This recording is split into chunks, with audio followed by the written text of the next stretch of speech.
Yo rechazo el término de excombatiente, ¿no? No somos excombatientes, somos veteranos. El término de excombatiente parece que alguien que nos quiere combatir más. Las guerras pueden ser justas e injustas. Pueden ser evitables e inevitables, pueden ser necesarias o innecesarias. La guerra de Malvinas es una guerra justa, pero innecesaria y evitable. Este es el conflicto. Ahora, eso no quita que los que fuimos y combatimos, sobre todo nosotros que éramos soldados profesionales, ¿no es cierto?, lo hayamos hecho con alegría y no nos arrepentimos, ¿no?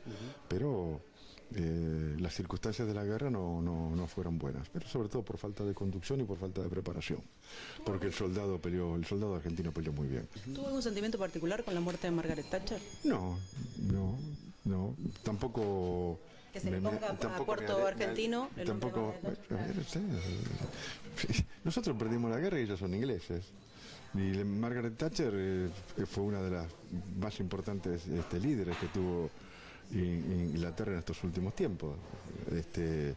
Ellos hacen lo que corresponde. Si se le plantea la guerra, pelean. Porque tal vez que los anglosajones sean el último pueblo guerrero que queda. Porque nosotros nos han lavado tanto la cabeza que directamente no tenemos nada por qué pelear ni nada que defender, pareciera ser los argentinos y los americanos del sur, ¿no? Pero bueno, ellos sí, y pelean. No se le puede, desde el punto de vista argentino, achacar a Margaret Thatcher que haya hecho lo que corresponde como jefa del gobierno inglés. Y veamos cuáles han sido nuestros problemas y nuestras falencias. ¿Lo de Belgrano no fue un crimen de guerra? Mire... Yo la pregunta que hago es, ¿qué hacía el Belgrano ahí? ¿Qué hacía el Belgrano en el medio del océano? Cuando en el plan del Teatro de Operaciones firmado por el almirante Lombardo decía claramente que la flota argentina no iba a intervenir. En la guerra, cuando se declara la guerra, no hay limitaciones. Las limitaciones vienen cuando termina el combate.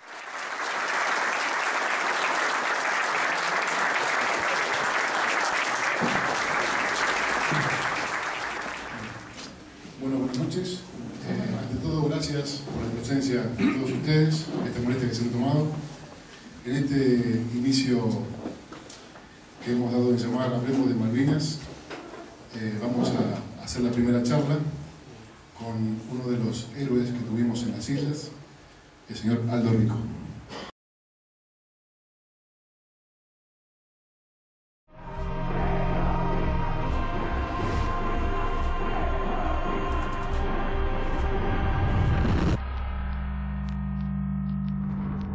Quiere tener leones en los cuarteles, no políticos. Yo no le había creído a Rico, yo creía que era un golpe de Estado. Conscripto. El decreto tiene que ser de voluntarios, pagos, claro, como los ingleses. No constitucionales. Alguna vez algunos de estos generales les dije que ni el retiro iban a poder cobrar, cuando yo era oficial de instructor del Colegio Militar, y fíjese, ni el retiro pueden cobrar. ¿A qué enemigo íbamos a enfrentar? Le tienen que aplicar el Código de Justicia Militar. Y si sabían al enemigo que íbamos a enfrentar, le tienen que aplicar el Código Penal. ¿Cómo vamos a enfrentar al inglés si no conocemos su historia? Usted, para derrotar a un enemigo, le tiene que conocer la cultura. ¿Por qué no lo puedo decir? ¿Porque tengo una opinión distinta a la suya? Siempre he defendido la Constitución. He luchado siempre por la República. Y tengo una mención de combate y 2 condecoraciones en la lucha contra la República. No sé si muchos puedan decir lo mismo. No fui nunca acusado, juzgado ni condenado por ningún tipo de asesinato. Y no me arrepiento. Bajo ningún punto de vista. ¿Volvería a hacer lo mismo? Y si me arrepiento, no se lo contaría a usted. Y en aquella época yo le dije a Cavallo de que había que luchar contra todas las mafias, porque... Y él, Cavallo, es miembro de otra mafia, es el jefe de la mafia de la deuda externa. ¿Siempre fuma usted? Sí, ¿le molesta el humo? Sí. Bueno, lo apago. Estuve escuchando recién las encuestas que decía Artemio López. Sí, las que yo pago me dan mejor. Mire, yo a mis funcionarios, cuando quieren fumar delante mío, les digo que si ellos me obligan a respirar sus residuos, yo les voy a pedir que beban mis residuos, que son mis orines. Y dejan de fumar todo. Usted es un poeta en el fondo, ¿no? Yo soy un poeta. Si me tiran, tiro. No tengo idea si me reconocieron. Seguramente se han dado cuenta que era yo. Y uno en el brazo, otro en la cabeza. Y yo no me dejo ni matar, ni violar, ni empujar. Punto. Pues para usted fue comando, Rico, ¿no? Soy comando. Ojo, porque dicen, por ahí dicen que yo soy ex militar, lo cual es cierto. No tengo grado ni empleo militar, pero sigo siendo un soldado. A mi juicio, los dos portaaviones ingleses, el Hermes y el Invencible, fueron severamente averiados por nuestra Fuerza Aérea y por la Marina nuestra. Los norteamericanos lo apoyan con el portaaviones Saratoga. Por supuesto que peleamos contra la OTAN. La Fuerza Aérea Argentina siempre privilegió el coraje y la habilidad de los pilotos sobre la tecnología. En cambio, la Fuerza Aeronaval privilegió siempre la tecnología. Por razones políticas, yo no puedo cambiar el rendimiento de mis medios, porque lo único que no puede hacer un ejército es no mostrar a sus hombres. Nosotros tendríamos que haber desfilado con nuestras tropas, con el hueco de nuestros muertos. Mire, voy a decir algo que me dejó despertar polémica. El soldado no trabaja, el policía no trabaja, el docente no trabaja. Son servidores, somos servidores. Servimos al Estado. Pero ¿sabe lo que es tremendo? Las contradicciones. Que somos federales para darle el subsuelo a la provincia. Pero somos unitarios porque metemos el concepto de coparticipación. Que somos federales cuando nos conviene. Pero somos unitarios porque queremos toda la plata en el más alto escalón del Estado. Valtieri quiere cambiar la relación estratégica con los Estados Unidos. Y va a Inglaterra, a Estados Unidos, le dicen, usted es un general majestuoso, le palmean y fue a Malvinas. Yo creo que fue una gran trampa de los Estados Unidos. Lo triste es que los americanos del sur, y estoy hablando de Brasil, Uruguay, Argentina, Chile y también Perú, como mínimo, no tenemos conciencia de lo que se viene y no somos capaces de articular políticas para tener una política firme para dominar el Atlántico Sur, el Estrecho Interoceánico, el Pacífico Sur y la Antártida. Así como estamos, vamos a ser excluidos. El desarrollo es lo que da la justicia social. La justicia social no se logra con la limosna y el subsidio. Digo, monseñor, hay pocas cosas tan regiminosas como un obispo y un general. Se enojó mucho, no me habló nunca más. Bueno, me parece que Francisco es el caso de un obispo no regiminoso. Y en la provincia de Buenos Aires hay movimientos separatistas que dicen que hay que partir la provincia de Buenos Aires porque si no la plata se la lleva todo el conurbano. Y el problema está en la falta de unitarismo, en la falta de federalismo. Si ustedes, qué sé yo, Bahía Blanca, tuviese sus propios recursos sin depender para sus gastos corrientes, sus gastos comunes de la provincia, y la provincia tuviera lo mismo sin depender de la nación porque tiene sus recaudaciones propias, no estaría este problema. Bueno, vamos a dar comienzo a esta conferencia del señor Aldo Rico. Han visto ustedes recientemente reflejada parte de su actividad, de la característica que tiene para responder preguntas cuando son un poco así ingeniosas. Y me parece que en homenaje a toda la gente que ha venido, a quienes reiteramos la bienvenida, Aldo, me gustaría que empecemos a hablar de Malvinas. Lo importante es que yo evacúe las dudas, las inquietudes de todos ustedes. Si no, no tiene sentido. Podría venir acá con 10 o 20 páginas, leerlas y proyectar algunos artículos, algunas fotos y se acaba el problema. Y todos quedamos en ayunas. Que politizo evidentemente se da en el hecho de que acá está todo, en este video mezclado todo. La política, las Malvinas, los problemas estratégicos, los problemas políticos, los problemas económicos, los problemas de la provincia. Es cierto lo que dicen, me he peleado muchas veces acá en Bahía Blanca cuando hablan de la partición de la provincia. No es, el problema está en el sistema de coparticipación y la falta de autarquía municipal, pero es otro tema. Lo primero que no quiere decir que no existen los excombatientes. Somos veteranos. El término de excombatiente es un término de la desmalvinización. Y comienza ya con el gobierno militar, porque el gobierno militar, como acá lo acaban de ver ustedes, de escuchar, comienza la desmalvinización, claro, tenían vergüenza.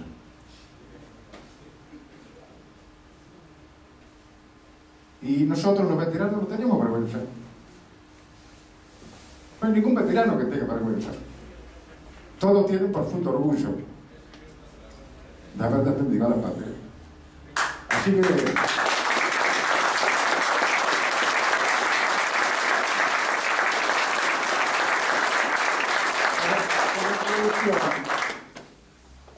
Mire, la primera, para que entiendan, nosotros fuimos a combatir contra la NATO. Combatimos contra la NATO. Acá yo hablé ahí en este reportaje con Fantino del Saratoga. No fue el Saratoga, me equivoqué, fue el Forestal, ¿no es cierto? Pero nosotros combatimos contra la NATO. Los ingleses venían con 150 Harrier de la Infantería de Marina Norteamericana, el misil Sidewinder, de vuelta encontrada, con cabeza inteligente para el combate aire-aire, que era el único, ni los rusos lo tenían el servicio en aquel momento, un misil de ese tipo. La primera acción, el desarrollo de una estrategia, es la estrategia del desarrollo de los medios. Si yo quiero lograr un objetivo, lo que tengo es que diseñar el medio, proyectarlo en el tiempo, aplicar los recursos, educar ese medio y luego hacerlo valer en las circunstancias. Y eso es para todo tipo de estrategias, no únicamente para la militar. Lo tengo que hacer si quiero una estrategia económica, una estrategia educativa, una estrategia de seguridad o una estrategia internacional. Tengo que desarrollar el medio. Les explico. Si yo quiero clavar un clavo, no voy a comprar un pañuelo, voy a comprar un martillo. Y si el clavo lo tengo que clavar es grande y tengo que clavar en una columna de cemento, a lo mejor en vez de un martillo voy a buscar un martillo neumático. De acuerdo al problema, yo tengo que diseñar el medio y prepararme para usarlo. Nosotros los argentinos, las Fuerzas Armadas, estábamos preparados para un conflicto contra Chile. Porque en realidad, cuando comienza el conflicto Malvinas, desplegamos contra Chile. En una confusión tremenda, ya lo vamos a ver después cuando hablemos de estrategia, y creo que ahí también lo dije, ¿es cierto? Una confusión estratégica porque es inconcebible que los americanos del sur todavía estemos pensando en pelearnos entre nosotros. Cuando tenemos intereses comunes y los tenemos que defender todos juntos. El caso de la Antártida es uno, el Atlántico Sur, el Pacífico Sur, el Estrecho Interoceánico, nuestros intereses están unidos y superpuestos con los chilenos. Ellos van a defender sus intereses si nosotros los ayudamos, y nosotros vamos a defender nuestros intereses si ellos nos ayudan. Y eso lo tenemos que proyectar a toda la América del Sur. Yo les recuerdo que el general Perón decía, si el problema con Chile son 3 islas, pues dinamitémosla. Lo decía Perón. En la época de Getúlio Vargas y de Ibáñez del Campo, ¿no es cierto? Era otra época, se hablaba del ABC. Y decía, la América del Sur estará unida cuando Argentina y Brasil sean aliados. Bueno, hoy somos aliados y estamos unidos en una regionalización que es el instrumento contra la globalización, porque si yo me quiero poner a la globalización me tengo que regionalizar, solo no lo puedo hacer, como han hecho los europeos, ¿no es cierto? El Mercosur tiene que dejar de ser una unión aduanera imperfecta para transformarse en una verdadera unión política, pero la Argentina sabotea el Mercosur. Estamos saboteando el Mercosur, que es el principal instrumento estratégico de los americanos del sur. Entonces las Fuerzas Armadas argentinas estaban preparadas para un conflicto sobre la cordillera estival, es decir, en verano, contra un enemigo que eran las Fuerzas Armadas chilenas, que nos iba a presentar un combate de baja densidad, como el que podíamos soportar nosotros, un combate de baja densidad. Fuimos a las puertas del invierno, a un teatro insular, a enfrentar a un enemigo que nos presentó un combate de alta densidad. Y aún así, el soldado argentino combatió bien. Y las estadísticas demuestran que las fuerzas argentinas resistieron más que los iraquíes en tormenta del desierto, con todas las desventajas. Y los ingleses nunca atacaron una posición argentina, sobre todo las posiciones de Puerto Argentino, que no estaban preparadas porque no existía la posición Puerto Argentino. Eso después lo voy a explicar después, si cuadra. Nunca atacaron en una relación de poder de combate inferior al 10-1. Digamos, un argentino, 10 era la relación de los ingleses, con todo su armamento, con todo su poder de combate, y en un terreno donde las fuerzas argentinas estaban excesivamente dispersas, sin encuadramientos y sin adecuados apoyos de fuego, y sin conducción, porque lo que falló es la conducción. Y además llevamos mucho más fuerza de las necesarias. El 26 de abril, después de que se ocupan las Malvinas, va Galtieri a las islas y dice, ya se había solucionado, ya había desaparecido la probabilidad de conflicto con Chile, entonces quedaban las fuerzas libres, todas las fuerzas desplegadas en la cordillera, sobre todo las fuerzas de la tercera brigada de infantería, la brigada de Corrientes, de Curuzupatía, que fueron las que llevaron el peso del combate, con el regimiento 4, el regimiento 5. Las que estaban menos preparadas fueron las que llevaron el peso del combate. Las que estaban menos equipadas, porque no habían estado equipadas para ir a Malvinas, fueron equipadas para desplegarse en la cordillera.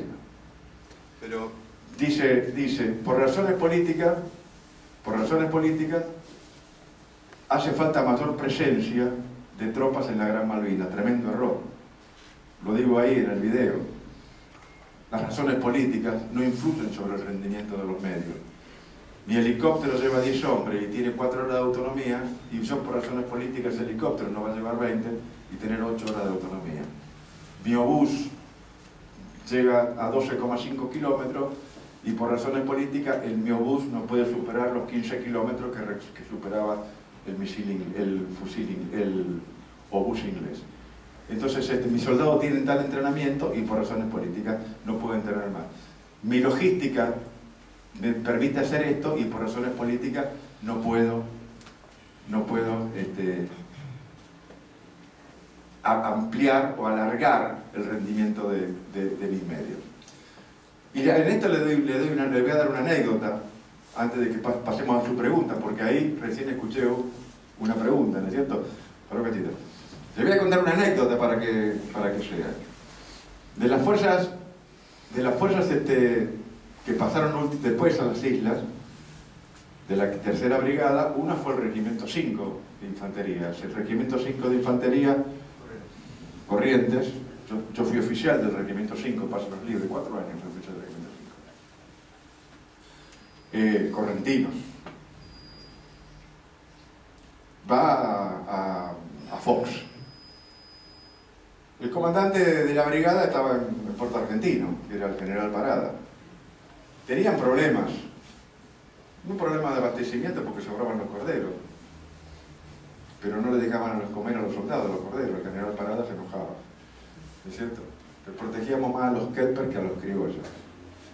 Pero bueno, el campo, el clima y el terreno de Malvinas es muy duro.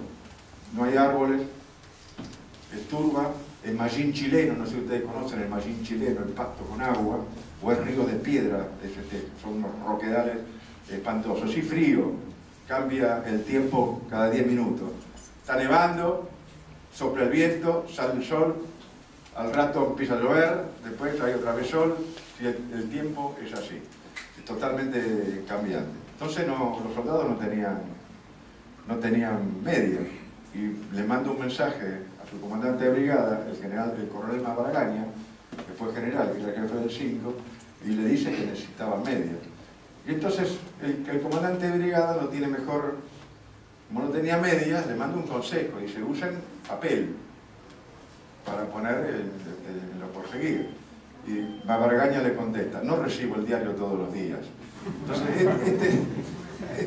esta es la realidad, ¿es cierto? No recibo el diario todos los días. Mandaba papel, ¿dónde iban a sacar papel? En Fox, en la otra isla, totalmente aislado. Las fuerzas que fueron a la otra isla prácticamente no combatieron. Combatieron únicamente los comandos. En sus patrullas de comando, que había una sección en Howard, casi sobre el estrecho, sobre San Carlos, ellos combatieron. Derribaron un Harrier, rescataron al piloto, el capitán Llanos rescató al piloto, que no podía nadar porque al eyectarse se rompen las clavículas, y se topan con una patrulla del SAS infiltrada que estaba haciendo información, entran en combate, matan a un capitán inglés, Hamilton, y del SAS. El SAS es el Special Air Service, son los comandos ingleses. Los ingleses inventaron los comandos. Comando es un término inglés, lo inventan durante la Segunda Guerra Mundial y le ponen un nombre de encubrimiento, Special Air Service, que no tiene nada que ver. Special Air Service, estos no son comandos, no son tropas del ejército, nosotros son tropas del ejército.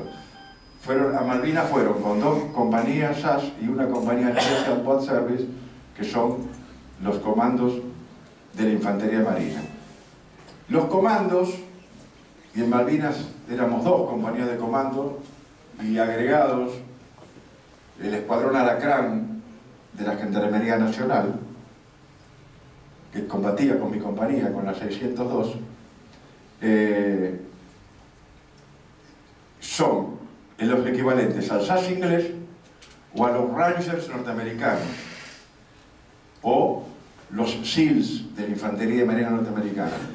No somos boinas verdes, no son fuerzas especiales, que son para otra cosa. El equivalente, para que ustedes tengan idea, es el Ranger norteamericano, que es el comando del ejército, el SEAL de la Infantería Marina Norteamericana, que es los que mataron a Bin Laden, que es el comando de la Infantería Marina, el SAS y el Special Boat Service inglés, y comandos argentinos.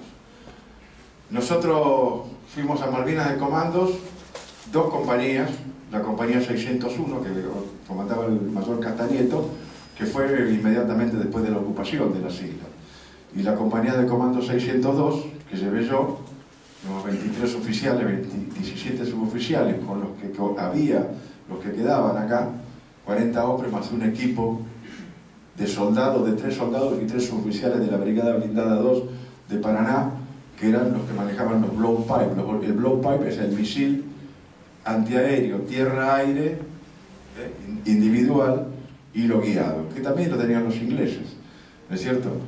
Y el Escuadrón Alacrán, de Gendarmería, al mando del comandante Espadaro, que tenían algunos comandos de la Gendarmería que habían operado, habían hecho los cursos y habían trabajado con nosotros en el ejército, como casi todos muertos, como Hugo Díaz o Salmeterio o el alférez Nasif o el suboficial mayor, el sargento Joan Acosta, que muere en el mismo combate que muere el Perro Cisneros, porque estaban operando con mi compañía.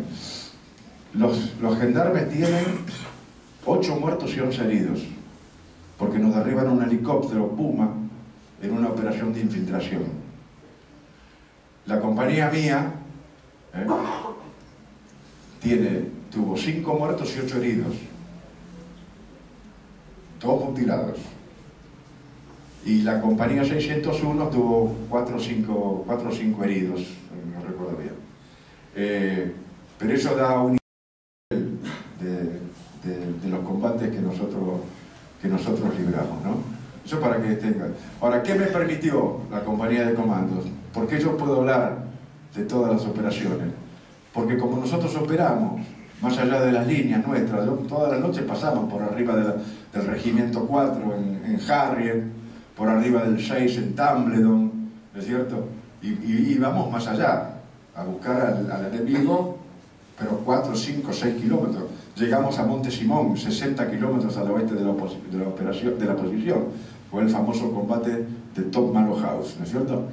Cuando ya venían replegándose. Entonces, puedo hablar de todo porque tuve la oportunidad de ver a nuestros soldados cómo organizaban las posiciones y cómo combatían. Y bueno, y les dejo entonces para que hagan las preguntas y entonces vamos a ver.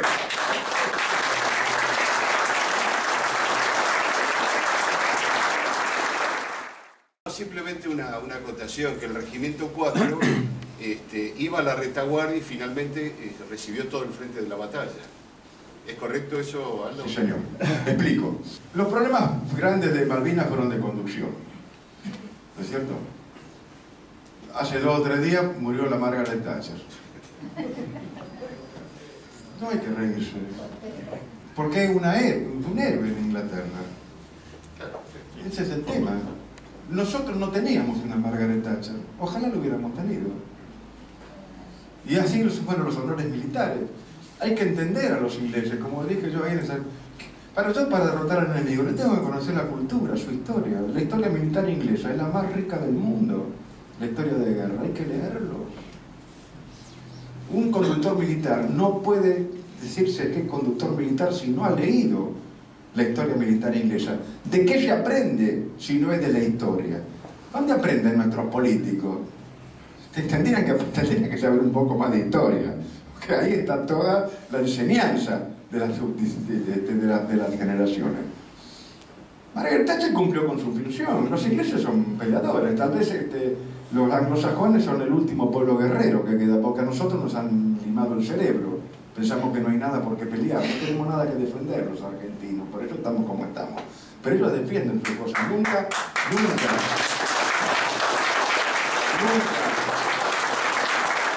abandonaron una colonia por las malas, y cuando se fueron, porque quisieron, dejaron el problema, como en Pakistán o como en Palestina. Se van y dejan el problema que no termina nunca más. Y ellos aprovechan. Entonces, más allá de las condiciones políticas, ellos vinieron y pelearon. Y fue la Margaret Thatcher. Dicen que hundió al Belgrano fuera del área de exclusión. Estamos en guerra. No hay límites. La pregunta que me hago yo, que nos tendríamos que hacer los argentinos, es: ¿qué hacía el Belgrano en el medio solo, sin la protección de los escoltas, de los destructores, las corbetas, las fragatas, solo en el medio del Atlántico Sur? Ese es un problema de estrategia, ¿no? ¿Y por qué lo hunden? ¿Por qué lo hunden al Belgrano? El Belgrano era un buque único. Los ingleses no tenían un buque, los norteamericanos no tenían un buque como el Belgrano. Tenía cañones de 8 pulgadas, 157 milímetros de gran alcance, plataforma de defensa antiaérea con misiles Roland y plataforma de guerra electrónica. Para los ingleses, el Belgrano, en la rada de Puerto Argentino, hubiera sido un desastre. No hubieran podido entrar nunca. Pero nosotros lo teníamos dando vuelta al cohete en el medio del Atlántico, cuando tendría que haber estado en Puerto Argentino. Pero le contesto a la pregunta. Bueno, miren, lo voy a mostrar acá para que vean. Esta es Puerto Argentino, esta es la península de Camber. Los ingleses atacan por acá. Esta es la de desembarco en Bahía Agradable. Fue un fracaso para los ingleses, porque tuvieron los mismos problemas que nosotros. Los ingleses vienen con su brigada de paracaidistas, 2 batallones de paracaidistas, a 4 compañías, muy bien entrenados, soldados profesionales, y su brigada 3 de infantería de marina. 3 comandos de infantería marina, le llaman comando al nivel batallón. Más los 2 SAS, más el Special Boat Service. Esos llevaron el poder de la batalla, eran los que estaban entrenados. Después trajeron la 5ª Brigada de Infantería Mecanizada, que era lo único que podían sacar, porque el resto estaba en la NATO. Pueden sacarlo. La 5ª Brigada de Infantería de Marina es la Brigada de la Reina, es la que le hace la seguridad a la Reina. Son los Highlanders, los escoceses, son soldados de desfile. No estaban en condiciones físicas de caminar. Los tuvieron que evacuar permanentemente y son con los que hacen el desembarco en Bahía Agradable. No estaban preparados, no tenían medios para desembarco y no estaban entrenados para desembarco. Se quedaron en los barcos porque estaba más cómodo. Los sorprendió la aviación argentina y los hizo pomada. Un desastre para ellos. Tropas sin preparar. Esta es la realidad. Pero es Puerto Argentino. La posición estaba preparada para defenderse por el mar, porque había 2 generales ahí debajo de Menéndez que decían que iban a atacar por el mar. Los ingleses no tenían capacidad para atacar por el mar. En las fuerzas, en el ejército, en forma de planificación, el comando superior designa las capacidades del enemigo. Dice, el enemigo se juega, hace un supuesto, va a hacer tal cosa. Menéndez había dicho, que era el comandante superior, que los ingleses podían desembarcar en San Carlos. Iban a dar Gugrin o podían desembarcar en Bahía Agradable. Y fueron a los 3 lugares. Y después decía que se iban a aproximar a Puerto Argentino por esta dorsal, que son lo que se llama las alturas Rivadavia. Y es lo que hicieron. En el ejército, o en la marina, la capacidad asignada por el comandante superior para el enemigo es orden, no se discute. Pero sin embargo los 2 generales que estaban debajo discutieron y no fortificaron la posición por el oeste. La posición estaba preparada para el mar. Y el inglés vino como fijó el comando superior. El 29 de mayo, que cae Darwin, el día del ejército, después de un combate de 2 días, lo voy a decir más o menos, se dan cuenta que sí. Entonces comenzaron a cambiar y giraron los regimientos. Giró el regimiento 4, giró el regimiento 6, pero ya era tarde. Las tropas hacía 60 días que estaban en el terreno. Las habían ido desmembrando porque sacaban una sección para reforzar esto, una compañía para allá. Al final prácticamente ocuparon espacios tremendos, imposibles de defender. Y por eso es que los ingleses atacaron en una relación de poder de combate de 10 a 1. Esta es la realidad. Es cierto que no estaba preparado. Cuando a mí me dan una orden para ir a Monte Simón, le digo, ya los ingleses están de este lado, le digo al general. Es decir, el problema es la defensa de la posición Puerto Argentino. Me mira y me dice, ¿qué posición Puerto Argentino? Yo no existía en la posición Puerto Argentino. Yo vi todas las noches cuando pasaba cómo los soldados la preparaban. Y se tuvieron que ir a los riscos. No tienen ni idea lo que es eso. El soldado prefería descansar que en la guerra. Primero se duerme, después se come. Primero se duerme, después se come. Yo bajé 20 kilos y quemé raciones de combate, unas raciones de combate infernales que los ingleses la miraban y no la podían creer, para 150 hombres durante 10 días. Las quemé, porque se había caído la posición. Como rompimos las motas, los fusiles ingleses que teníamos. Pero esta es la realidad. No estaba preparada la posición. Y a pesar de eso, el soldado del regimiento 4, el soldado del regimiento 6 en Tambridon, ahora del mayor Jaimet, o un comando, el regimiento 4, la compañía me estaba mandando un comando, el comando Arroyo, aguantaron, resistieron. Un ejemplo. Esta es la realidad. Y los que estaban en la posición sobre el mar, por ejemplo acá en el aeropuerto, no combatieron. Esta es la realidad. Simplemente quería reafirmar lo que dice acá Aldo Rico respecto a que no había idea de lo que iba a ocurrir. Inicialmente se suponía que íbamos a estar 15 días y nos volvíamos. No, nadie pensaba, y voy a aclarar que yo soy retirado de la Marina, soy bioquímico y llegué el 2 de abril a la isla. Me fui el último día. Yo tuve un segundo jefe que me discutía que los ingleses no venían. Mi jefe del lugar de la Postadero Naval, no. Mi segundo jefe me decía que los ingleses no venían, que Estados Unidos paraba todo, la secesión. Y en esas discusiones terminábamos con que cállese la boca, usted no sabe nada, es oficial, es bioquímico. Es cierto lo que dice el camarada. Pero además, en una oportunidad le dije, y por lo que usted acaba de decir, ¿por qué no traemos el Belgrano acá? Le abrimos una valvulita, se llena, queda en el fondo. Inundible. Y no se mueve más. Y no, dice, ¿para qué el Belgrano acá? Es imposible. Bueno, por eso no estoy diciendo nada de lo que no viví, de lo que usted no sabe nada.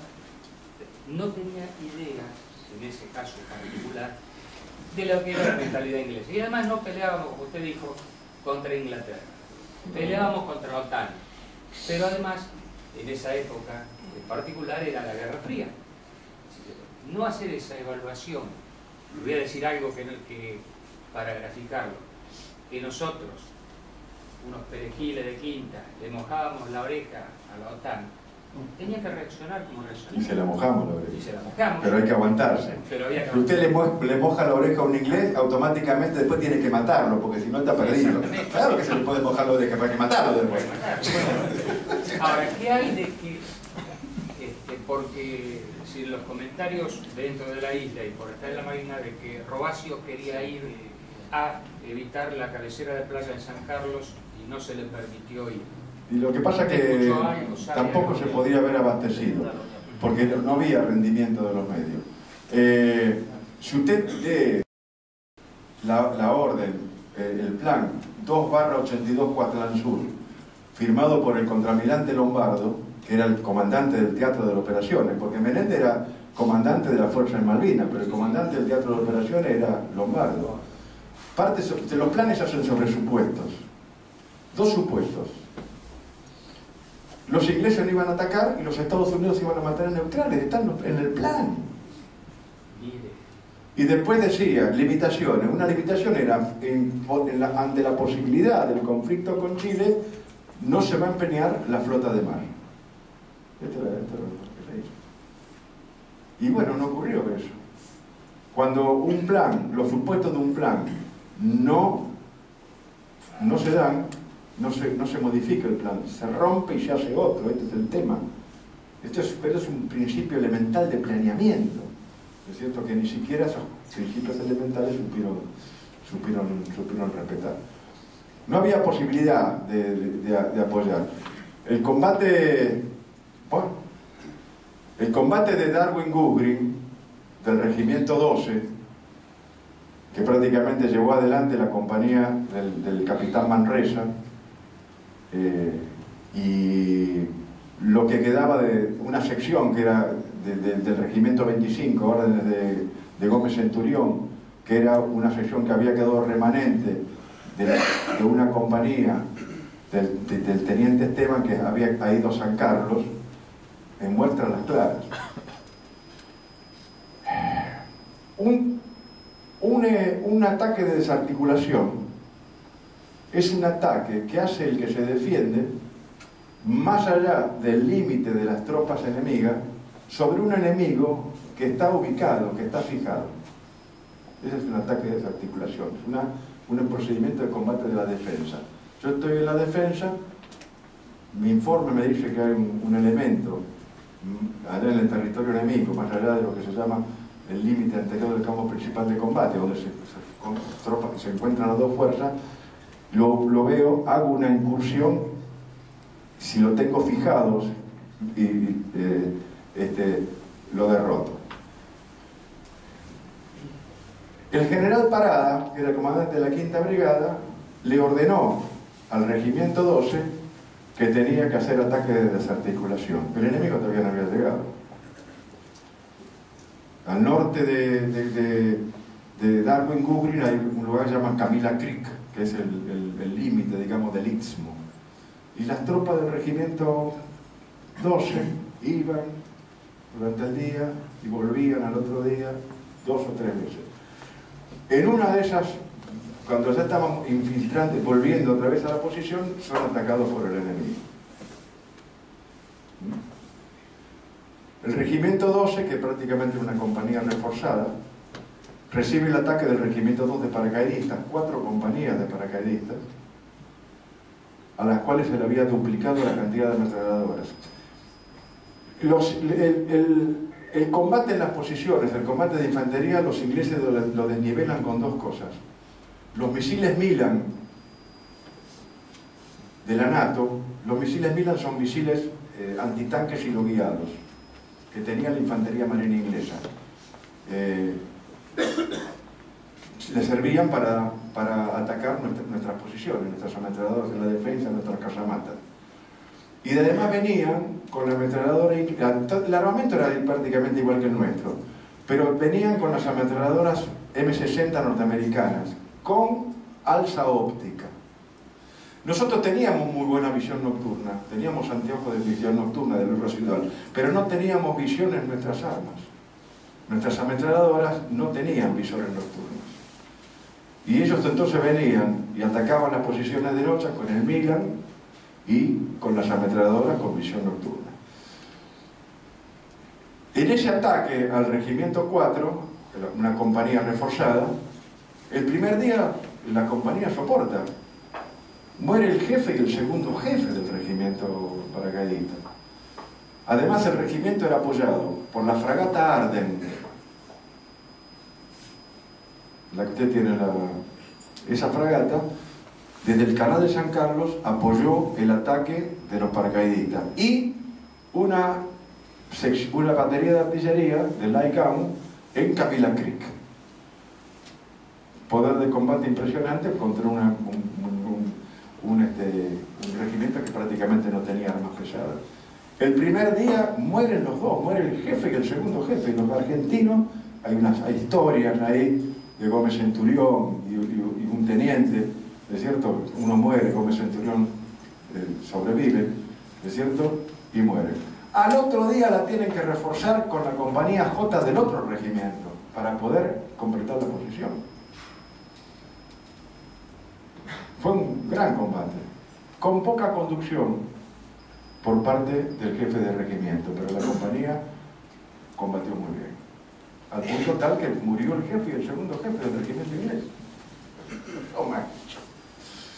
Así que este es el tema. Nuestros soldados combatieron excepcionalmente. Aclaramos que se pueden hacer preguntas generales, también tiene una rica actividad Aldo Rico como político, y si quieren seguimos con Malvinas. ¿Qué quiere preguntar? Quería hacer la siguiente pregunta, porque habló de historia, de conocer la historia de los ingleses. Nosotros tenemos un tratado de febrero de 1825, en la época de Rivadavia, favoreciendo el comercio y un montón de cosas con los ingleses, que se perfecciona en 1933 con el famoso Tratado de Roca-Russellman. Es un perfeccionamiento del Tratado de 1825. Y lo más grave, que en enero de 1991 y diciembre de 1991 se firman dos acuerdos, uno en Madrid, otro en Londres, donde se le da prácticamente, no sé si habrán leído ustedes un libro del doctor González, el doctor Julio González, muy interesante, sobre esos acuerdos, donde prácticamente durante 25 años, creo que duraba el acuerdo, un barco que se movía de un puerto argentino tenía que avisarle a las fuerzas de Malvinas, lo mismo que cualquier avión, ya sea de combate o un avión civil. Sí. O sea, eso es conocer un poco la historia, ¿no? Sí, bueno, pero la Argentina fue siempre tributaria del Imperio Inglés. Bueno, fue el problema de Perón. Es grave que en democracia se haya aprobado un tratado de ese tenor. Bueno, pero esos tratados, como algunos otros que se firmaron, son los tratados de la rendición. Los tratados de Madrid son los tratados de la rendición. Y esos son los que imponen la destrucción de las Fuerzas Armadas argentinas. Primero, decirle que yo estuve en San Carlos y en Darwin, es cierto lo que dice, y en Darwin, en San Carlos... ¿De marino? No, soy comando del ejército argentino. Usted fue mi instructor. Así que después vamos a hablar. Tiene un nombre nunca me acuerdo, de una cara siempre me olvido. ¿Cómo es tu nombre? Fernández. ¿Vos estabas con Esteban? Esteban, el gato Coique bueno, y nosotros ahí, es cierto, fuimos a... ¿Cuántos helicópteros derribaron? 3. Y éramos 50. 3 helicópteros con fuego de fusilería derribaron. 3 helicópteros con fuego de fusiles. ¿Es así? Es así. Por eso le decía que me hizo recordar todo, y es cierto, lo que vivimos ahí. Después volvimos a Darwin. Claro. No sé si ustedes vieron durante la guerra, inmediatamente después, había un video, una película inglesa, donde había un hospital donde estaban atendiendo un herido en un hospital de campaña. Atendían un herido de noche con linterna. Ese herido es el capitán Losito, que cae herido en el combate de Tom Mallow-House. Como entre todos los heridos ingleses y argentinos, él era el más grave, es el que atienden primero, y lo atienden ahí. El hospital de campaña, pero además San Carlos fue el primer puesto de comando de Jeremy Moore, y fue bombardeado por la aviación argentina, por los Canberra. Después nos llevan a los prisioneros ahí. Parte de los prisioneros que llegamos, que nos retiran último, que después venimos en el San Edmund, que llegamos el 24 de junio, el 24 de mayo llegamos. Tuvimos ahí, mitad la ocupaban los ingleses y mitad la ocupábamos nosotros. Clavada en la maquinaria del frigorífico había una bomba argentina de 500 libras. La aviación argentina, los Canberra, le metieron una bomba justo en el medio. Estaba con su paracaídas, la bomba y todo. Hubo un gran problema porque la Cruz Roja se quejó, protestó por eso. De hecho, cuando ya nos evacúan a nosotros y también se van, no la desarman, la bomba la destruyen. El frigorífico de San Carlos no existe más, porque fue destruida cuando destruyeron la bomba. Pero la aviación argentina le metió una bomba en el medio del puesto de comando inglés. Con los Canberra, bomba de 60 libras. Es un grave problema. Así como no estábamos preparados para una guerra, un combate naval, nuestra fuerza aérea no tenía torpedos. Bueno, que se lo destruye, o con misiles ahora, sino con torpedos. Les explico para que entiendan. La superioridad aérea se logra con una operación que se llama defensa aérea indirecta. Es decir, no se destruye el avión enemigo en el aire, se lo destruye en la pista o se rompen sus pistas para que no despeguen. Les cuento otra cosa para que ustedes vean la guerra de Malvinas y la hipótesis de conflicto con Chile. Cuando en el 78 se formula la hipótesis del conflicto con Chile, los chilenos, el presupuesto de la acción argentina era que los argentinos no teníamos que ser agresores. El chileno tiene la doctrina israelí, por su territorio está obligado. Ataco primero, destruye la aviación enemiga, como lo hicieron varias veces en el cercano oriente, en Palestina. Cuando no lo pudieron, casi lo destruye, casi pierde la guerra. Cuando fracasan en una guerra de destruir y impedir la salida de la aviación árabe, casi lo destruyen. Como no teníamos que ser agresores, entonces, y sabíamos que si había conflicto los chilenos iban a atacar primero, se saca toda la fuerza aérea argentina en el 78 estaba de Paraná hacia el noroeste, hacia el noreste. En el resto del territorio no había un solo avión. Estaban las bases preparadas para recibir, con la logística preparada para recibir a las escuadrillas y conformarlas, se llama así, conformarlas para la misión con cualquier elemento, con todos los elementos disponibles. Cada misión tiene su conformación, llevan cohetes, llevan bombas, cada misión requiere una conformación distinta del avión. Y entonces no teníamos para los combates navales. Nuestros aviadores le tiraban las bombas como sapitos a los ingleses. Hay buques que fueron atravesados de babor a estribor, otros que con una bomba que entró por la chimenea que no explotaban, porque la sensibilidad de las espoletas, los buques son de aluminio, son de manteca, y no tenían sensibilidad, y tampoco tenían los manuales, o no podían modificar la sensibilidad. Si no, la flota inglesa hubiera sido prácticamente destruida en su totalidad. Y es cierto que vino un portaaviones norteamericano, porque cuando el Hermes y el Invencible son puestos fuera de servicio, los reemplazan con el forestal. Cuando se les hunde el Atlantic Conveyor, se quedan también sin mucho material. Entonces vienen los aviones de la Infantería de Marina norteamericana, los Harrier de la Infantería de Marina norteamericana, 150. Van a Ascensión, le cambian los colores y los llevan a Malvinas. ¿Ustedes vieron la película Comando con Schwarzenegger? ¿Vieron el avión ese con que rescata a la hija? Bueno, ese es un Sea Harrier. Se llama Vertical Takeoff, VTO. Es un avión de despegue vertical. Puede despegar verticalmente. ¿No es cierto? Por eso... Bueno, jefe, ante todo, gracias. Porque lo admiro, lo saludo, lo admiro como persona, como militar. Como amistad que veo varios veteranos acá. Pones de rodillas como nuestro gobernador. Le hago una pregunta. Siempre que me tuvo en la cabeza de chico, siempre me gustó el militar y eso. Y ahora que lo tengo, le quiero preguntar. Ahora le gustan las chicas.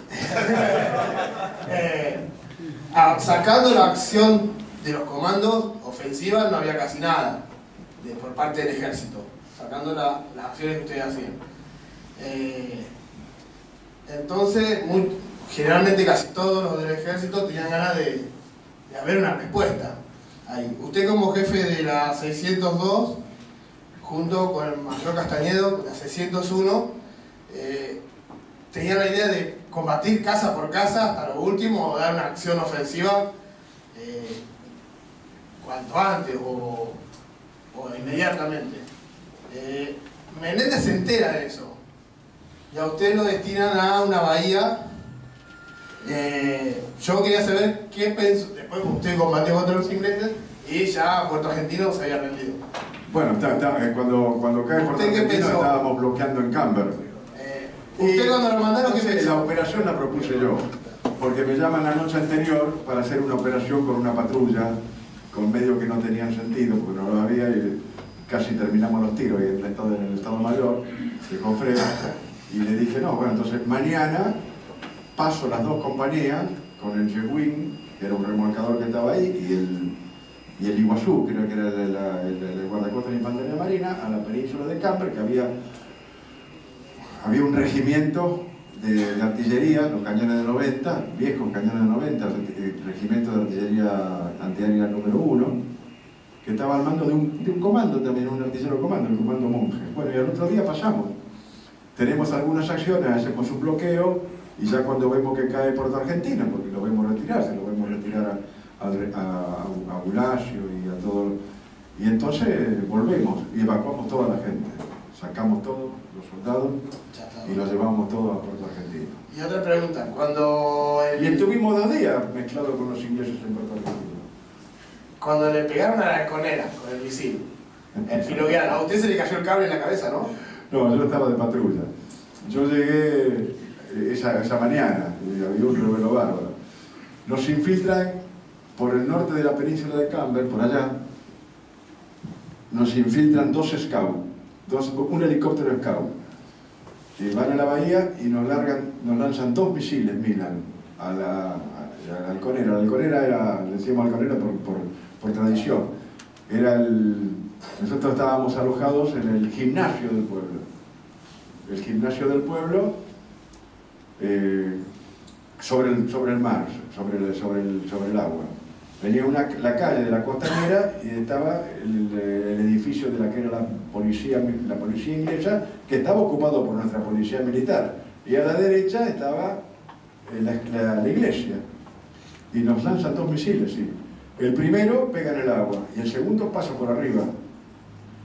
E impacta en la policía militar. Ahí estaba la policía era la policía de acá, de Bahía, la compañía de Bahía.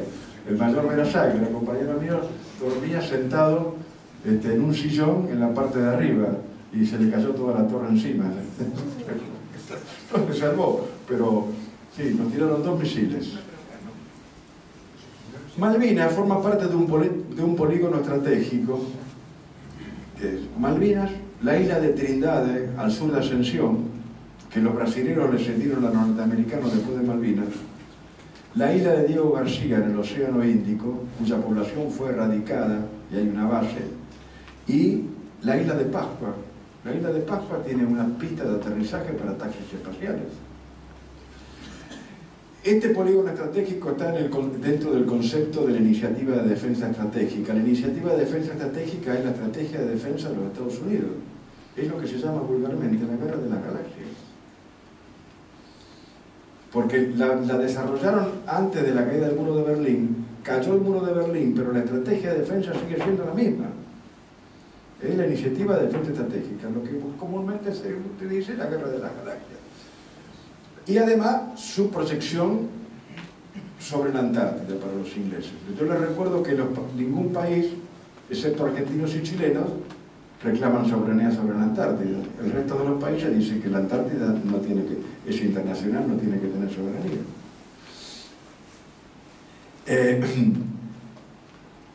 Así que nosotros no tenemos, el problema es nuestro. Hablamos de la Antártida y no podemos, de Malvinas, hablamos de la soberanía, hacemos actos el gobierno y no podemos desarrollar una campaña antártica. Lean los diarios, el famoso buque que han contratado, porque nuestro Irizar hace no sé cuántos años que está, 7 años que está ahí, no lo pueden terminar, tuvo que volver a Ushuaia en estos momentos porque se quedó sin combustible. Y la campaña se atrasa cada vez más, hemos tenido que evacuar base y hemos tenido que hacer el abastecimiento. ¿Usted sabe lo que es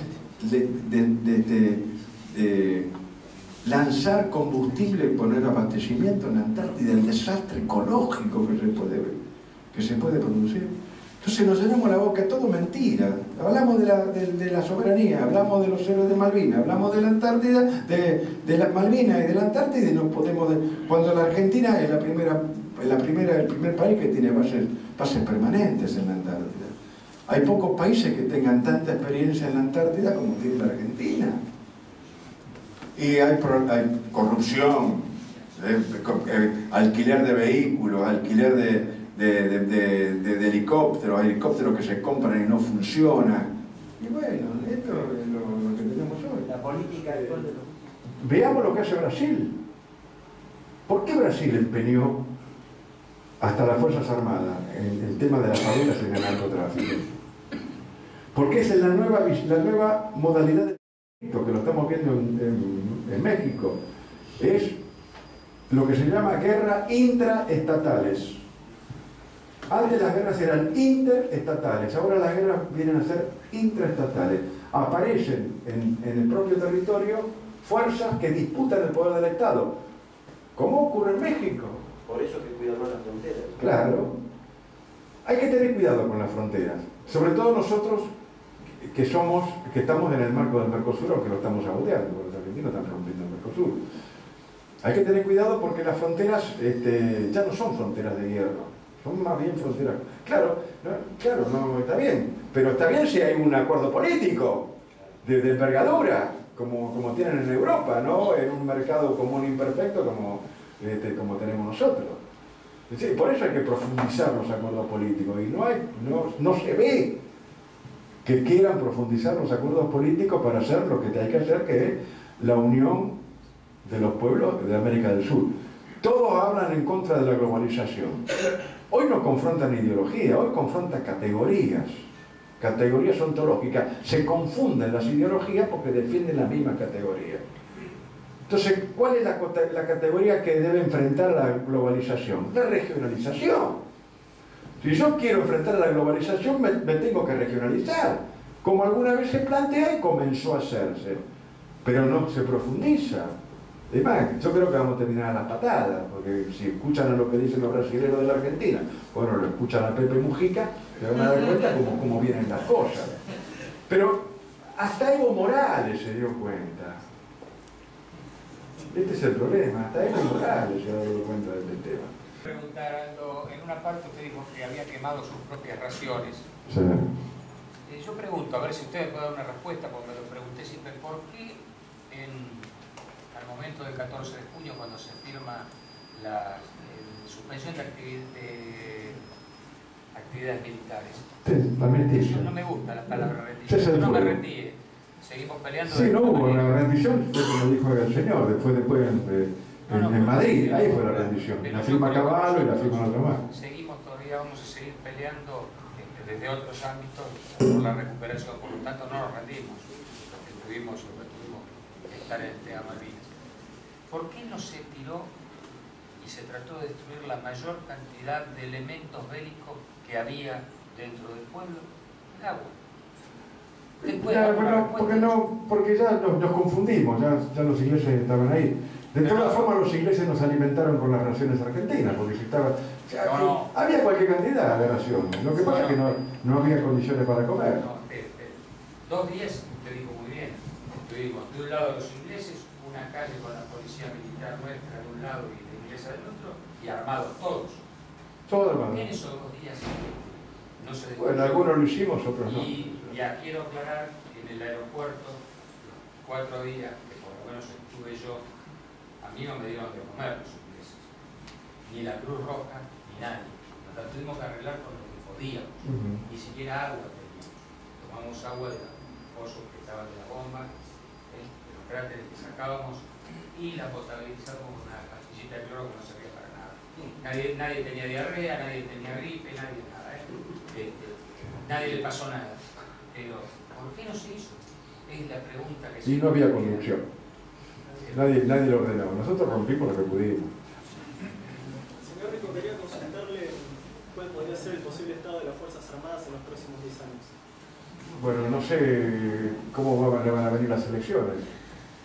Si el gobierno no cambia, las Fuerzas Armadas van a desaparecer, no les interesa. Como están prácticamente en estado... Deplorable. Sí, no deplorable, están en... ¿Cómo se llama? Paupérrimo. Sí, terapia intermedia. O más aún. Eso es lo que quiere decir, terapia. Todo material, doctores. No es un problema el material, porque uno define una hipótesis y lo que tiene que desarrollar primero es educación y entrenamiento. El material viene después. El material yo, por ejemplo, no soy partidario del blindado, pero hoy hay muchas otras cosas que la Argentina puede desarrollar. Por ejemplo, los argentinos somos pioneros, acá no se hace, ¿no? Pero desde el punto de vista del desarrollo de la nanotecnología. El futuro del armamento es eso, de la nanotecnología, de la minimización de los componentes. Ya hoy, un infante puede llevar en su hombro una capacidad de destrucción mucho más importante que un tanque más poderoso que hace. Sí, un T-40. Claro, hoy hay que pensar otra cosa para las fuerzas, otra cosa. Y además, así como una integración política significa, primero, definir objetivos, por ejemplo. ¿Cuáles son los objetivos que inevitablemente hay que tener? El primer objetivo tiene que ser el desarrollo de una identidad regional.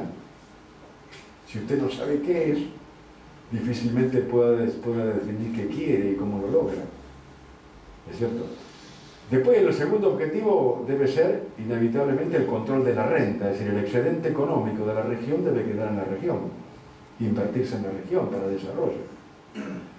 El tercer objetivo, inevitable, que hoy hay que cuidar, es el equilibrio ecológico, es el medio ambiente. Es el patrimonio más grande. Uno puede recuperar la economía en años, en pocos años. Pero hoy estamos produciendo daños tiempo geológico para llevar recuperarlo. Muy bien. Definidas esas cosas hay que fijar no solo modelos económicos, modelos productivos, porque no todos pueden producir todo. Hay que definir cómo se produce en la región. Y habrá que definir también un sistema de defensa y un modelo de defensa y una hipótesis de conflicto.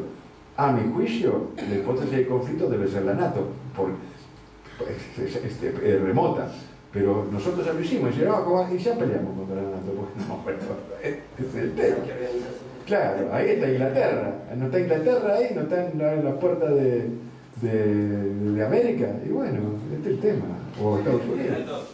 Yo pertenezco, fui adolescente en la década del 80 y usted y Seidaldín eran referentes, estábamos muy motivados por lo que había pasado en el 82 Y después los alzamientos que era pintada, y todo eso en una zona rural, estamos esperando muchos que de ustedes, de los héroes de Malvinas, salga algo político.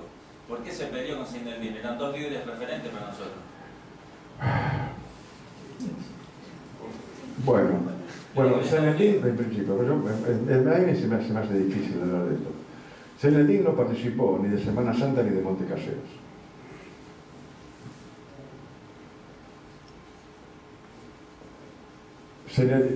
Y yo tuve la experiencia de Montecaseros.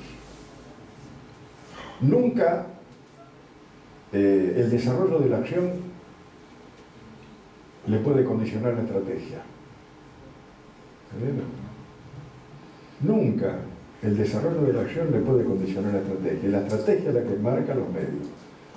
Si usted desarrolla una estrategia en base al uso de las armas, no puede mantener objetivos limitados, como yo pude hacerlo en Semana Santa. Semana Santa fue una operación dificilísima. Fuera de la cadena de comando, un teniente coronel. Fuera de la cadena de comando, con un objetivo político limitado. Inédito. Lo logramos. Después, lo que fallan los generales. Y se equivoca Alfonsín también, después lo reconoció que es Alfonsín. Porque le provocó a Alfonsín el primer problema que no pudo resolver, y después le vinieron los problemas en cascada. Él podría haber hecho muchas cosas, en principio, dar una amnistía, que es lo importante, que es lo que pedíamos nosotros. Solución política definitiva a la secuela de la guerra contra la subversión. Solución política definitiva a la secuela de la guerra contra la subversión. Estábamos anticipando los problemas de hoy, en aquella época, pero para todos. Después lo hizo Carlos Menem, pero lo hizo en forma ilegítima o no totalmente legal, porque lo hizo con indultos, Alfonsín tenía el poder y la capacidad para hacerlo, sin amnistía. Y después no aceptó el otro consejo que le di, que cuando me pregunta, porque yo no le daba consejo. ¿A quién nombro jefe de Estado Mayor? Le digo, échelos a todos, le dije. Así que, échelos a todos, nombre al más moderno. Y lo nombró a Caridi, y se equivocó. ¿Pero por qué? Porque le hicieron la pinza. De Alfonsín sale yo le tengo profundo respeto. Después estuvimos casi en la convención, yo era el tercer bloque. Todos los días nos encontrábamos con Alfonsín, me he encontrado con Alfonsín en muchos lugares. Sin ningún problema, somos del mismo barrio, para el movimiento, así que.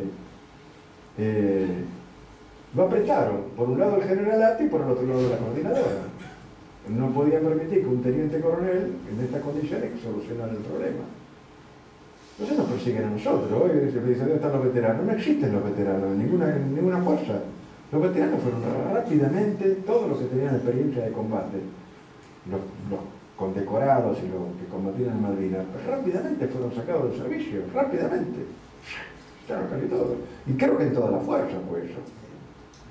Toda la fuerza. Ya no queda ninguno. Pero no solo no queda ninguno, tampoco nos llaman porque podíamos asesorar. Si no hay ninguno que tenga la experiencia que tenemos nosotros. Vamos por las últimas 3 preguntas, adelante. Yo solamente les pido una reflexión, que justo la sabemos, pero viniendo de usted creo que a los oídos de muchos quedaría claro. Yo soy un comando de la Infantería Marina. Tuve la suerte de hacer un salto en paracaídas con usted en la Arboleda 5 allá en la Escuela de Infantería. Me acuerdo del negro Basualdo. El negro Basualdo. Y alguna vez me recibí, que recibió después para otras cosas. ¿Dónde anda el negro Basualdo? ¿Por acá? Está en Mar del Plata descansando. Descansó, sí. Sus años. Sí. Bueno, tuvimos la suerte de efectuar la recuperación de nuestras Malvinas y posteriormente yo fui destacado para la defensa, en la cual operamos en 13 misiones. En una de esas misiones, bueno, en San Carlos... Estaba con Camilletti usted. Sí, un gran amigo. Un tramposo jugando al póker. Traidor, me traicionó, me delató. Fui herido y en un combate hospitalizado, y después me encuentro con Losito, Brum, Melguero. Bueno, no sé. Bien. ¿En qué? ¿Se encuentra en un buque? En el Canberra. En el Canberra. Nosotros hicimos nuestro trabajo, ¿no? Fue bueno y me alegra haberlo hecho y estar acá hoy hablando. El negro Basualdo no cayó prisionero en San Carlos, ¿no? Pudo salir. No, él zafó un día antes. Sí, él pudo. Llegó con la misión cumplida. Negro vivo, negro vivo, Basualdo. Un comando de infantería marina espectacular. Como me dejó a mí a cargo de la viejo comando de oficial mayor. Sí. No, la reflexión es la siguiente, mi coronel. Es la actuación de nuestros soldados conscriptos en la guerra, mal llamados niños de la guerra. Yo voy a las escuelas, hablo, los chicos de la guerra. Me preguntan, ¿y los chicos de la guerra? No, creo que no. Me gustaría que viniendo ustedes... No, y lo dije y el otro día. No hay chicos en la guerra. En la guerra, a los 5 minutos de combate, somos todos viejos. Sí. No, muy bien se comportaron, fue impresionante. Los chicos de la guerra es como los excombatientes, es un concepto desmalvinizador. Es que la sociedad argentina durante los primeros 10 años después de la guerra no lo cambiando, ¿no es cierto? A partir de los 10 años recién comenzó a tomar conciencia y a respetar al veterano. El respeto que hay hoy por el veterano no estaba en los primeros días, pero ahora es importante. No hubo chicos, no hay chicos en combate. Bueno, eso, los comandos es una de las razones por las cuales yo pude hacer Semana Santa. Yo en Semana Santa me convertí en el jefe del Estado Mayor Conjunto. Trataba con el presidente. El resto de la conducción de las 3 fuerzas desapareció. Nadie me tocaba. ¿Por qué? Por esto, porque me conocían en todas las fuerzas. Porque había trabajado con los marinos, había trabajado con los aeronáuticos, había trabajado con los gendarmes, con los prefectos. Todos me conocían, más lo que vivimos en Malvinas. Levanté una bandera aceptada, que era de todo. Inactivé a las Fuerzas Armadas, las inactivé. Un compañero mío, que fue jefe del regimiento de una artillería, quiso atacarme. Se tuvo que ir, pidió el retiro, porque no le respondió un solo soldado, nadie. El general Alay nunca llegó. Y era mi comandante. Alay era mi comandante. Pero bueno, entonces esta es el Giacchino fue cursante mío. Capitán Giacchino fue cursante mío. Schreiser. Todos, sí, a veces los nombres me olvido, pero todos de una u otra forma hemos trabajado. Trabajamos acá en batería, trabajábamos en Mar del Plata, hemos hecho operaciones buque costa, muy bien. Nos damos cuenta de eso porque lo vimos en televisión, que la fila de tanques que iba para reprimirlos iban rompiendo uno a uno en el camino, no llegaba ninguno. Era obvio que los muchachos no querían... Pero, ojo, ese fue el gran tema con Celandín. Yo le dije a mi coronel, hay que salir de la parte militar. No podemos tener la parte... Aparte yo había sido de baja, por lo tanto no tenía responsabilidad. Y alguna vez lo dije. El que no es capaz de hacerse responsable tiene que abstenerse de mandar. Yo no tenía ni grado ni empleo militar, por lo tanto, pues como yo podía. Y bueno, se dieron cuenta 10 años más tarde. Y miren cómo terminó el 3 de diciembre. Error. Habría que haber hecho otra cosa. Yo, cuando paso a la política es porque yo no voy a seguir en la interna militar. El desarrollo de la política. Y ellos se mantuvieron en la política. Y ahí se equivocaron. Y terminaron mal. A pesar de todas mis advertencias. Lo primero que hace un artillero cuando entra en una posición es hacer la plancheta de tiro topográfica. No tenían plancheta de tiro topográfica después de 60 días. Cuando yo llego a Malvinas y entro en operaciones, vamos a hacer la incursión del Monte Wolf y me voy al puesto de comando, al centro de director de fuego, del grupo artillería 3 de Balsa, y veo que no tenía planchita de tiro topográfica, digo, no hicieron planchita de tiro topográfica, me querían conocer. Bien hecho, ¿por qué como le dice allá al camarada? Y iban, no pensaban que iba a haber guerra. Es la realidad. Tuve que ser guardia en el puerto como oficial de guardia. Estaba con un cabo, bajaban de Isla de los Estados los cajones con municiones, con todo tipo de elementos, se tapaban con una lona. A la tarde estábamos ahí custodiando las cosas, y vinieron dos Kelper, que hay un abogado de acá que da unas charlas muy interesantes sobre el tema geopolítico, Malvinas, el doctor Larriera, de la universidad. A él no le gusta ir a Kelper, pero bueno, los Kelper levantaban, uno le dictaba y el otro anotaba. Se me ocurrió, a un costado ahí, le digo al cabo, tenerlo apuntado, que no se muevan. Le saqué la libreta, lo llamé a mi jefe y me dice, Pérez Cosia, dice, voy a consultar. Al rato me llama un de manos de comunicaciones que yo aprendí a manejar ahí, vamos a aclarar, como bioquímico de la Marina no hacía ese trabajo. Y me dice, Cosia, hay que dejarlos, devuélvale todo, no se les puede decir nada. Se me faltaba. Yo le cuento. Órdenes de arriba. Llego el primer día, llegamos a la noche. Llego, instalo la compañía. Toda la logística venía 2 días después, porque no me entraba en el mismo avión. Y yo pasé en 2 aviones, dos Hércules. El primer día volvemos.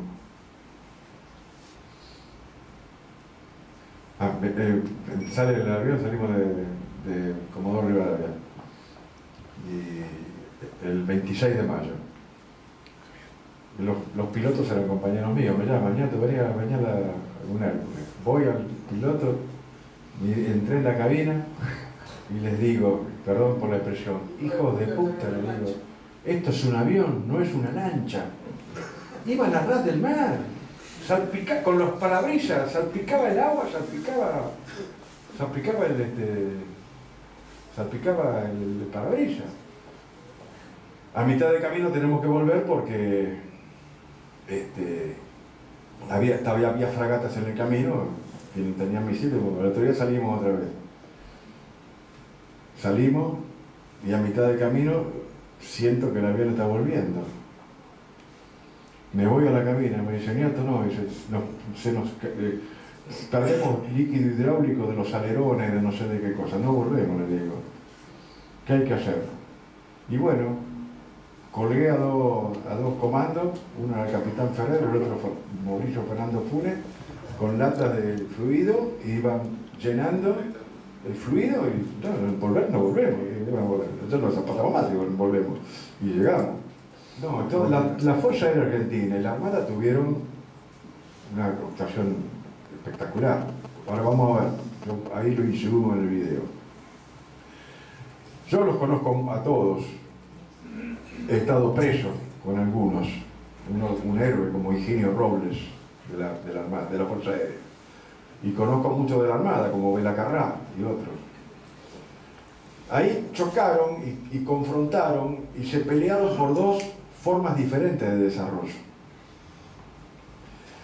La Fuerza Aérea Argentina privilegió siempre el coraje y la habilidad del piloto sobre la tecnología. Y la Fuerza Aérea Naval privilegió la tecnología sin, por supuesto, descuidar la habilidad y el coraje de los pilotos, pero tenían más tecnología. Tenían el Super Etendard y tenían el Exocet. Entonces, hundieron con menos baja, hundieron más tonelaje que la Fuerza Aérea. Claro, porque el Exocet lo tiraban a 30 millas. No se veía el buque. Disculpe, pero volaban atrás del agua. También, como corresponde. Pero por eso, entonces, ellos confrontaban, decían que los pilotos sobre todo los pilotos de la Fuerza Aérea, se quejaban mucho de los pilotos de la Armada. Lo que yo vi después, yo no lo vi en la Fuerza, nosotros no nos enteramos de nada en Malvinas, de lo que pasaba a ese respecto. Lo vi después, cuando llegamos al continente y comenzamos a hablar. Pero no, las dos fuerzas, el comportamiento de la Fuerza Aérea y de la Fuerza Naval extraordinario, ejemplo en el mundo. Primero agradecerte que tomes en cuenta la parte de la historia, cómo se cuenta. Con mi novio somos estudiantes de historia acá en la universidad, la licenciatura y el profesorado, y hace un tiempo empezamos con una documentación sobre lo que fue Malvinas, no motivados por la universidad, ni motivados por un grupo político, ni nada por el estilo, motivados por nosotros mismos, por querer conocer la historia realmente como fue, porque para nosotros todos los que están acá presentes son héroes, por más que por humildad ustedes digan que los héroes son los 649 caídos, más los que hasta ahora ya no están. Para nosotros todos los que están acá presentes y los que no, siguen siendo héroes. Entonces, primero un gusto haberte escuchado, haber estado presente. Teníamos ganas de escucharte, de conocerte. Y segundo, pedirte, según tu vivencia personal, una reflexión sobre lo que fue Malvinas y sobre cómo se toma Malvinas en el momento.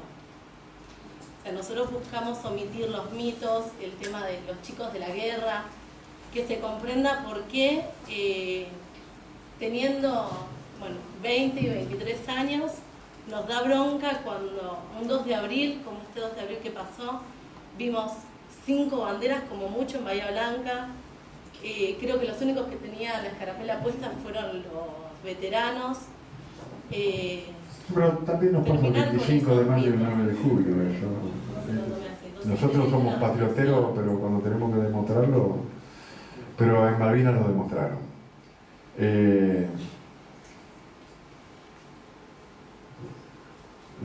Yo pienso que Malvinas hay que buscar otra estrategia para recuperarla, sobre todo ahora, ¿no? Hay veces que pienso que la estrategia que tenía Carlito Menem era de la seducción y ¿cómo se llama? Y Ditela era la correcta. Ahora me vino a ver un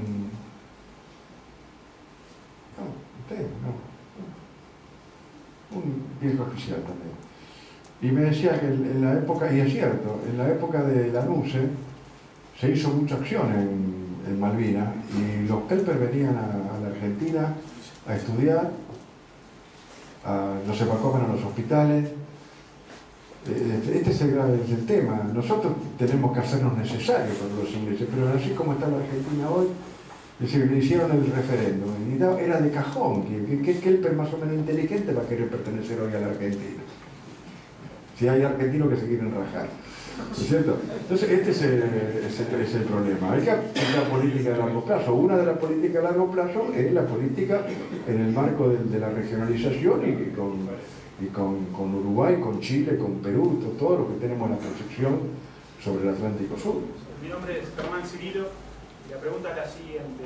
¿Usted piensa que si el bloqueo a la isla hubiese sido mejor planteado o haberlo pensado de forma conjunta y si la Armada hubiese poseído más el SOSET, tanto de forma propia o por parte de Perú, hubieran venido, no podían permitir, hubieran pasado más tiempo, pero hubieran venido de otra forma.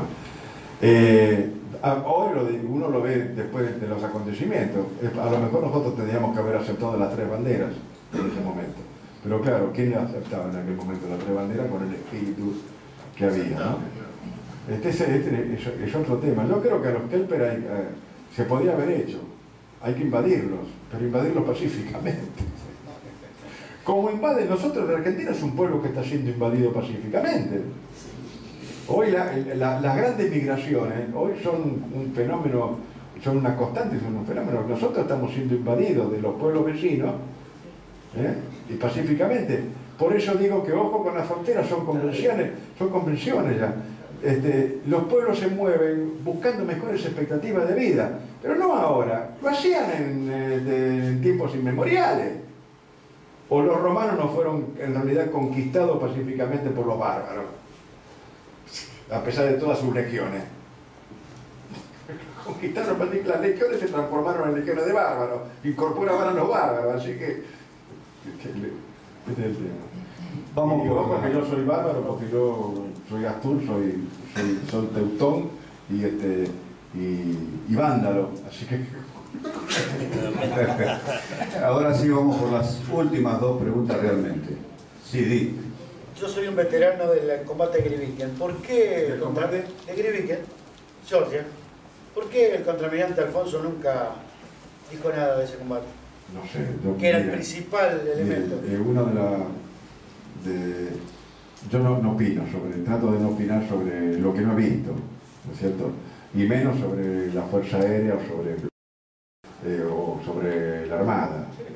Pero no sé, la verdad que no sé por qué lo ha hecho ni por qué no lo ha hecho. Sí, diga. Quiero hacer una preguntita, que usted nombró al capitán Ferrero hace un rato, y alguna vez Locro por medio me contó una anécdota suya, que tenía que salir a una misión a buscar un observador de artillería del enemigo, y fueron con las motos, y por ahí cuando iban cruzando por ahí por un campo, a usted lo ubicaron, le dio un cañonazo y le hicieron volar de la moto, y le digo las palabras que me dijo él: lo mataron al loco, dijo. Y se pensaron que estaba muerto, y usted se levantó, se sacudió y agarró otra moto y siguió. La primera misión que hicimos, nos pusimos la misión de hacer una incursión en Monte Wolf.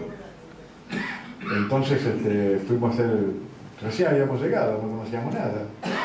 Así que agarramos la moto con Ferrero, con Fernández Funes, y me parece que nos acompañaba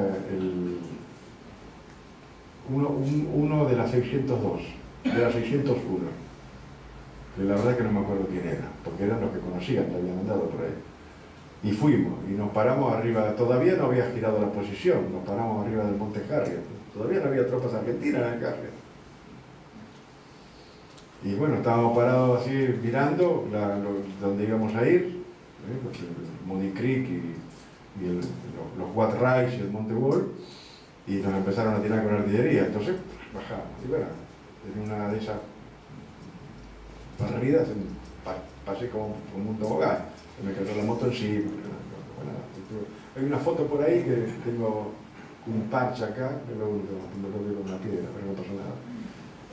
Bueno, Aldo, un agradecimiento por su presencia, y para que recuerde a toda esta familia, le hacemos esta entrega de una plaqueta de acrílico con el nombre de la productora. Muchas gracias. Bueno, muchas gracias.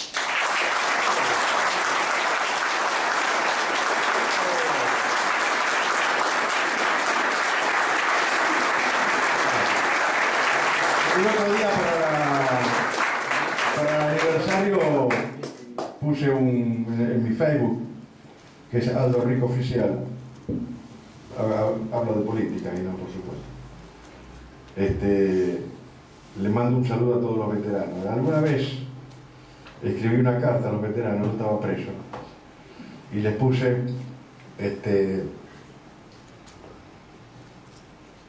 porque eso es lo que nos distingue a los veteranos: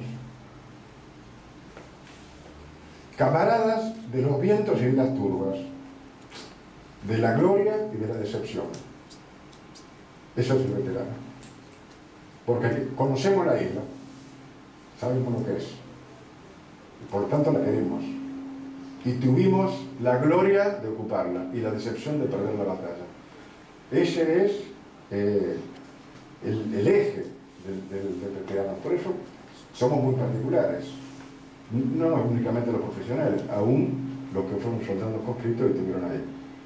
La vivencia de haber estado en Malvinas, de conocer el territorio y de haber hecho la batalla, es lo que nos diferencia. Y por eso merecen el respeto del pueblo argentino, porque muy pocos hemos tenido ese privilegio de haber estado en la isla, de haberla caminado, de haber tenido la gloria de estar ahí y la decepción de haber perdido la batalla. Muchas gracias.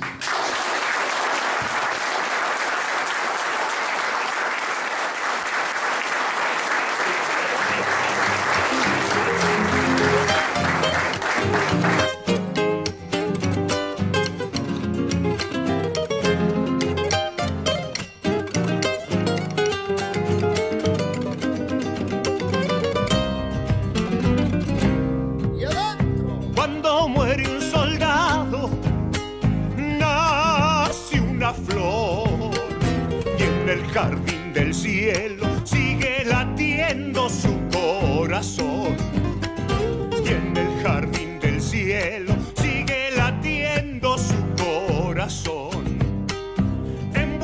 su bandera llega a un altar a donde los valientes eternamente con Dios están, a donde los valientes eternamente con Dios están.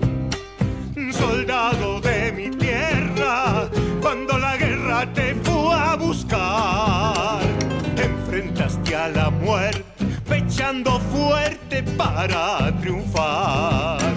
Con un grito en la garganta, viva la patria y la libertad. Segundita.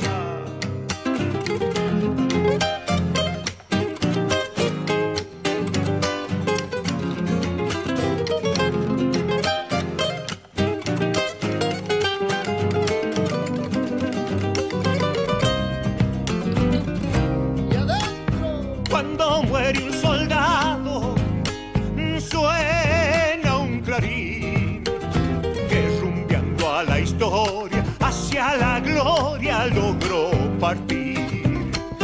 Que rumbeando a la historia hacia la gloria logró partir. Su nombre y apellido siempre estarán en el bronce prendido como encendido en la eternidad. En el bronce prendido como encendido en la eternidad. Soldado de mi tierra, cuando la guerra te fue a buscar, enfrentaste a la muerte, pechando fuerte para triunfar. Con un grito en la garganta, viva la patria y la libertad.